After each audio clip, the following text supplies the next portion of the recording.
परंतु अंधे को अंधा जब ठेलता है तो दोनों कूप में जा गिरते हैं। वो पारस गुरु के संग में जब लग जाओगे, पारस गुरु तुम्हें बचा लेगा। चंदन के समान होता है गुरु। भुजंग उसको डंक मारते हैं, लिपटे रहते हैं, क्योंकि विष उनके हृदय में भरा हुआ आता है, जलन होती है उन सांपों को। वो चंदन के पेड़ के पास जाके जब उससे लिपटते हैं, उनको ठंडक मिलती है। इसी प्रकार से संत सतगुरु के पास जाओगे, तुम्हारे मन की भावनाओं को, तुम्हारे दुख को, तुम्हारे दर्द को समझ के वो तुम्हें उसी प्रकार से शांति देंगे जिस प्रकार से उन सांपों को वो मलियागिर का पेड़ देता है, चंदन का पेड़ शांति दे देता है। और जिस गुरु के पास जाने से तुम्हें शांति नहीं मिलती है, कि समझो उस गुरु के पास कुछ भी नहीं है। जिसने अपना जीवन कुर्बान कर दिया है, लेकिन तुम्हें देने से पहले, शिष्य को कोई चीज देने से पहले गुरु उससे कुर्बानी मांगता है। इस मार्ग पर तो वही जाएगा जो कुर्बानी देने के लिए तैयार होगा। हंस और बुगला एक जैसे होते हैं, लेकिन बुगला किनारे पे बैठा रहता है। किनारे पे बैठे रहने वाले को तो मछलियां मिल सकती हैं, मेंढक मिल सकते हैं, और कीचड़ में ही रहना पड़ेगा उसको। पेट उसका भर जाएगा, दिखाई देने में वो भी बुगला है, सफेद है रंग उसका भी। लेकिन जिसको लालों की तलाश है, जिसको मोतियों की खोज है, वो गहरे पानी में डुबकी लगाएगा। और ढूंढने वाले ढूंढ लेते हैं। तो गुरु को दोष देने से पहले अपने गिरेबान में अगर हम झांक के देखें, अपने कमियों को दूर करके देखें, हम अपने आप को इस लायक बनाएं कि हम गुरु के पास जाने के काबिल हैं या नहीं है। हमारी वृत्ति है छलनी जैसी। अगर हमने सूप स्वभाव बना लिया है, छाछ जैसे विचार अपने बना लिए हैं कि असार को तो दूर कर देते हैं और सार को गए के अपने पास रख लेते हैं। जिस प्रकार से छाछ में तुम जब अनाज को पिछोड़ते हो, थोथे को उड़ा देता है और सार सार को ग्रहण कर लेता है। शिष्य का ये भाव होना चाहिए। अरे गुरुओं के पास जाते हो, मांगते किस चीज को हो? संसार की चीजों को ही मांगते हो, बीमारी से निवृत्ति मांगते हो। ये कर्म का खेल है, उस चक्कर में ना पड़ो। गुरुओं से मांगने वाली चीज मांगो। संचित कर्म है, प्रारब्ध कर्म है। तुम इस जीवन के लिए अपने प्रारब्ध कर्म से निकाल के लेके आए हो, लेकिन उससे जो तुम्हें मिला हुआ है उसमें संतुष्ट होकर ये ना समझो कि हमें जो कुछ मिल गया हम उसी में खुश और मस्त हैं। गुरु तो सूर्य के समान है। जब गुरु रूपी सूर्य चमकता है तो कमल खिल जाता है। शिष्य को कमल बनना चाहिए। जब गुरु दिख जाए, गुरु की शिक्षा मिल जाए, गुरु का दर्शन मिल जाए, उसका हृदय खिल जाना चाहिए। लेकिन हम तो गुरुओं को देख के पीठ करते हैं, फिर कहां का कमल खिलेगा? उसकी मन की गति नहीं सुधर सकती। मन ने दी गति कहीं ना जाए। वो मन के रिवाज में है, मन के खेल में है। गुरु कहता है कि मन से दूर हट, वासनाओं को तज, इंद्रियों के द्वारों को बंद कर, अंदर में जा। मेरा रास्ता सारंग के रास्ते में मिलने में है। हम गुरु देह को करते हैं। गुरु किया है देख और सतगुरु चिन्ह ना, भवसागर की धार में फिर गोते कहां। गुरु हम देह को करते हैं, शब्द गुरु को नहीं खोजते। लेकिन जो देह गुरु को नहीं मानेगा, शब्द गुरु तो उसके सपनों में भी नहीं आएगा। जब रवि को देख के रात का अंधेरा भाग जाता है, सूर्य के उदय होते ही अंधेरा कहां रहता है? अंधेरा रूपी कोई चीज नहीं है। अगर वो कोई चीज होता तो दिन में भी कहीं ना कहीं तो मिलता, कहीं छिपा हुआ दिखाई देता। नहीं है वो। नहीं तो लाखों चंदन, लाखों संसार के जितने जंगल हैं उनको सबको आग लगा दो, और जितनी जलाने वाली चीज है उनको जलाओ, रात का अंधेरा कभी नहीं जाता। लेकिन सूर्य के उदय होते ही, चाहे उस पर कितने ही बादल घिर के क्यों ना आ जाएं, फिर भी प्रकाश कर देता है। अब इस बात को कौन समझे, कौन गा? जिसने कभी अपनी मन को इस तरफ लगाया नहीं, वो इन बातों को थोथी जानता है। थोथी क्यों जानता है? कि कभी उसने इस ओर जाने का प्रयास ही नहीं किया। लेकिन जो खोजी होते हैं वो ढूंढने का प्रयास करते हैं, और जो सच्चे खोजी बन के जाते हैं उनको सच्चाई मिलती है। क्योंकि जिन्होंने खोज की उन्होंने ही तो ये बात लिखी।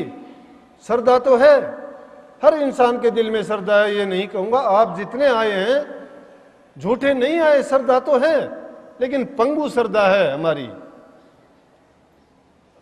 पंगु श्रद्धा क्यों है कि थोड़ी देर में अभी देखना शुरू कर दे, क्या टाइम हो गया, कितनी देर बैठे होगी, छुट्टी कितनी देर में होगी। मैंने एक वचन कहा था कि गर्मी रहेगी लेकिन गर्मी नहीं लगेगी। क्यों नहीं लगेगी? जब तुम्हारा ध्यान जिस चीज के लिए होगा। अरे देखते हैं कई बार छोटा बच्चा जाता है, महत्ता को नहीं समझता। अपने रोजाना के जीवन में ख्याल किया करो, उसका बाप उसको साथ लेके जाता है, कोई चीज को देखता है, सत्संग की बात लगा, वो सत्संग में आता है, वो सत्संग सुनने आया है। घर वालों ने कहा बच्चे को साथ लेके जाओ। पिता की दृष्टि लगी हुई है गुरु के वचन पे।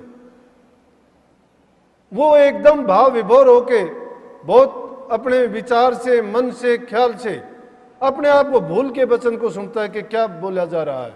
उसको नहीं ख्याल है कि मेरे पास में कोई बैठा है, मैं किसी को लेके भी आया था, घर वालों ने क्या कहा था। लेकिन बच्चे को किसी चीज की जरूरत पड़ती है, वो नहीं समझता सत्संग का क्या महत्व है।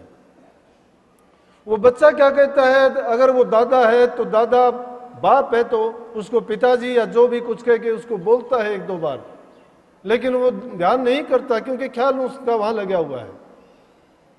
लेकिन जब वो नहीं बोलता तो उसको कभी हाथ पकड़ के खींचता है, कभी मुंह से हाथ लगा के कहता है मुझे ये चीज चाहिए, और काफी देर के बाद वो सोचता है कि कहता है क्या, क्योंकि उसका ध्यान वहां से बट गया।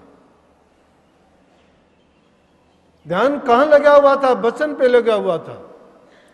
उसका ऐसा आना पंगु नहीं होता। श्रद्धा तो सभी लेके आते हैं, लेकिन होता क्या है कि वो थोड़े समय के लिए होती है। हम उस पर अमल करना नहीं चाहते, भूल जाते हैं, अपनाना नहीं चाहते, उस पर अमल नहीं करना चाहते, अपने जीवन को उसमें नहीं डालना चाहते, और इसलिए वो कहा को आया, सुना सुनाया सब व्यर्था चला जाता है, उसका कोई असर नहीं होता। अगर गुरु के पास जाते हैं, अपने नयन, श्रवण और मन के दरवाजे को खुले रख के जाओ। नजरों से सिर्फ रूप को ही निहारो, दांत बरसती है। श्रवण कानों को ऐसे खुले रखो कि एक एक वचन जो बोला जाए वो सीधा तुम्हारे कानों के द्वारे से होके तुम्हारे मानस पटल और हृदय में जाके उतर नहीं, छप जाए, कभी ना मिटने वाली छाप छोड़ जाए। और हृदय के दरवाजे जब खुले रखोगे तो ही उसमें अंदर जा सकता है। ये इंद्रिय द्वारे विषय विकारों के लिए तो सब के सब खुले रखते हैं, लेकिन गुरु के वचन के लिए इनको क्यों बंद कर लेते हैं? हम इसलिए कर लेते हैं कि संसार में ज्यादा हम रचे पचे और मस्त रहते हैं। संसार के पदार्थों के रसों को हम ज्यादा खुशी देने वाले, आनंद देने वाले मानते हैं, जिनकी तासीर कभी भी अच्छी नहीं होती और उनका परिणाम हमेशा दुख में ही बदल जाता है। इसलिए जब गुरु के पास जाओ तो गुरु के पास सिर्फ अपने मन को काबू करने के लिए, सिर्फ हम भक्ति के लिए, सिर्फ अच्छी करने के लिए और तुम्हारे जीवन को बदलने के लिए ही जाओ। तो इसलिए गुरु तुमसे क्या चाहता है कि तुम्हें बदल देना चाहता है। तुम में बदलने की क्षमता होनी चाहिए। जब गुरु के पास जाते हो तो गुरु के ही रूप हो जाना चाहिए। उन बातों को अपने जीवन में ढालना नहीं, उस बात का ही रूप बन जाना चाहिए। हम नाम के योगी, नाम के जपी, नाम के तपी, नाम के सन्यासी, नाम के अभ्यासी हैं। नाम लेते हैं लेकिन सुमरण तक भी नहीं करते। अगर नाम लेके जो सुमरण तक भी कर लेता है उसके भाव बदल जाते हैं, उसका जीवन बदल जाता है। संसार मिथ्या उसको नजर आता है, नहीं तो संसार को सत्य मानते हैं। हम खाने में, पीने में, ओढ़ने में, पहनने में बड़े मस्त रहते हैं, किसी चीज में कमी नहीं आने देते। एक दिन का गंदा कपड़ा दूसरे दिन नहीं पहन सकते हम। एक दिन ब्रश किए बिना नहीं रह सकते, सुबह उठते ही कुल्ला करते हैं। एक दिन भी खाना खाए बिना नहीं रहते। अगर कोई व्रत का बहाना रख के करता भी है तो दूसरे टाइम उससे दुगना खा लेता है, उससे अच्छा माल खाता है। लेकिन जो मति तुम्हारी, मन तुम्हारा विषय विकारों से, बुराइयों से, पाप से, छल से, कपट से भर चुका है, नित्य उसको मैला करते जा रहे हो, क्या उसको साफ करने के लिए कभी नाम का सुमन करते हो? शास्त्रों ने सीधे से सीधा रास्ता बताया कि हरि के सुमन से मन पवित्र होगा। अब गुरु से नाम ले लेते हो, नाम लेके सपने में भी नाम आपको याद नहीं आता, जहां कहीं बैठते हो दुनियादारी की बातें याद रहती हैं, जहां कहीं दो इकट्ठे होते हैं नाम को लेते हुए शर्म आती है। अब मारी थी लागी नहीं बंक नाड़ में फूक, गुरु बेचारा क्या करे जब चेला मां ही चूक। अरे बांस लेके बांस में अगर तुम फूक मारोगे सीधी आगे निकल जाएगी, लेकिन उसी बांस में जो छेद कर रखे हैं ऊपर, उन्हीं पर उंगलियों को नचाओगे तो बेसुरी फूक नहीं निकलेगी, उससे एक मधुर संगीत निकलेगा जो सुनने वाले को भी मुग्ध कर देगा और तुम्हें भी अच्छा लगेगा। ये फूक रोजाना निकालते हो अपने अंदर से, लेकिन उसी तरह से निकालते हो जैसे बांस में फूक मार दी। अगर इसको बंसरी बना के, इसी को मंत्र को, उसी जाप को, उसी सुमन को गुरु के बताए रास्ते पर डाल के अगर उस नाम का सुमन करो तो तुम्हारा जीवन भी समर जाएगा और ये तुम्हारी हाहाकार भी मिट जाएगी। ना धन में शांति है, ना संसार के किसी पदार्थ में शांति है, ना ऊंचे पद प्रतिष्ठा में शांति है। ये सिर्फ इनकी तासीर क्या है कि दुनिया में 2 दिन की नामवरी के लिए तो ऐसा करते हो और वो नामवरी उसके मरने से पहले ही खत्म हो जाती है, कोई साथ लेके नहीं गया। हम अब फूले फूले फिरते हैं लेकिन बाद में कोई कहने वाला तक नहीं रहेगा। लेकिन आप कह सकते हो कि सभी ऐसे जाते हैं, दूसरों को कौन याद करता है? आप कहोगे अगर भले को याद करता है तो बुरे को भी याद करते हैं। कि आज अगर राम को अवतार के रूप में याद करते हो तो रावण को राक्षस के रूप में याद करते हो। अगर कृष्ण जी को परमात्मा के रूप में याद करते हो तो कंस को दुष्ट के रूप में याद करते हो। अगर प्रहलाद को भगत के रूप में याद करते हो तो हिरण्याकश को राक्षस के रूप में याद करते हो।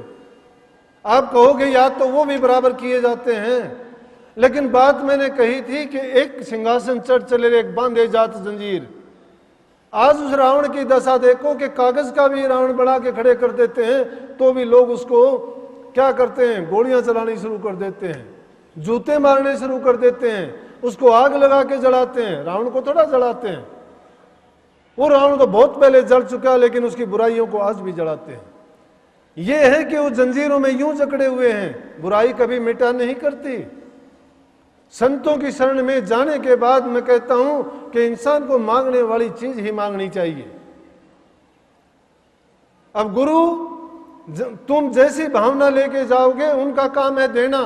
मैंने कहा था ये चारों चीज अपने पास कुछ नहीं रखती, इनके पास तो जाओगे वो सबके साथ समान व्यवहार करेंगे, लेकिन एक तो उनसे पूरा लाभ उठा लेता है जिनके दिल में ख्यालात अच्छा होता है, जिनके संस्कार अच्छे होते हैं, जो किसी खानदान से होता है, जिसकी नसों में प्यार प्रेम शुद्ध और अच्छा खून बहता है, वही ऐसा कर सकता है।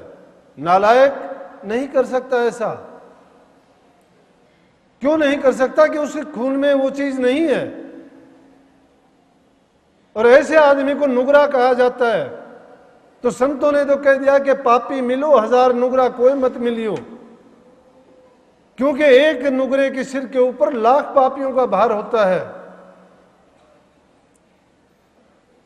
और जय नुगरा सत्संग में आवे टेढ़े टेढ़े तोर लखावे और वो रह लड़ने त्यार, नुगरा ना मिलियो। पापी मिलो 1000 नुगरा मत मिलियो।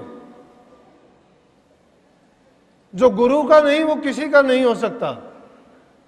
संत महात्माओं ने कहा गुरु को भूल गया क्यों भाई, तेरी दुर्मति दूर बहाई। गुरु तुम्हारी दुर्मति को दूर बहा देता है, तुम्हारे अंदर जो बुराइयां हैं उनको निकाल बाहर करता है, और उनको बाहर के गुरु कुमार शीश कुंभर घड़ घड़ का डेखोट। अगर जो मैं बातें कह रहा हूं आप उनको अपने ऊपर लागू करके अगर मेरे से नफरत करो तो बुरी बात है। मैं आपको नहीं कह रहा, मैं बुराई के बारे में कह रहा हूं। और गुरु की बात लो तो गुरु तो बहुत शिष्य के लिए इतना काम करता है कि बाहर से अगर चोट मारेगा तो भी उसको मार की तरह से अंदर हाथ रख लेगा कि इसको नुकसान ना पहुंचे किसी तरह से। वो तो उसको सुधार के लिए, उसके लिए ऐसा